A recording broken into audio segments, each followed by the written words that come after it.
वारंवार वीज पुरवठा खंडित, नागरिक हैराण. मांडा टिटवाळा परिसरातील नागरिक वारंवार होणाऱ्या वीज पुरवठा खंडित होण्याच्या समस्येमुळे त्रस्त झाले आणि उकाड्याच्या दिवसात वीज गायब होत असल्याने नागरिकांचे हाल होत असून लहान मुले, ज्येष्ठ नागरिक आणि तरुण रुग्णांना विशेष त्रास सहन करावा लागतोय. त्या स्थानिकांच्या म्हणण्यानुसार परिसरात जवळपास रोजच वीज पुरवठा खंडित होण्याच्या घटना घडत आहे. वीज गेल्यानंतर तक्रार नोंदविण्यासाठी महावितरणाच्या अधिकाऱ्यांशी संपर्क साधण्याचा प्रयत्न केला असता अनेकदा फोन नॉट रिचेबल येत असल्याची नागरिकांची तक्रार आहे. त्यामुळे वीज कधी येणार याची कोणतीही माहिती मिळत नसल्याने नागरिकांमध्ये नाराजीचे सूर उमटत आहे.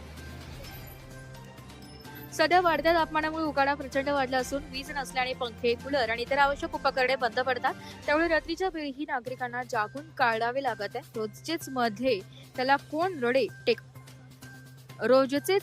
कोण रडे अशी भावना आता परिसरातील नागरिकांमध्ये निर्माण झाली असून वारंवार होणाऱ्या या समस्येकडे महावितरण प्रशासनाने गांभीर्याने लक्ष देऊन कायमस्वरूपी उपाययोजना कराव्यात अशी मागणी नागरिकांकडून करण्यात येत आहे.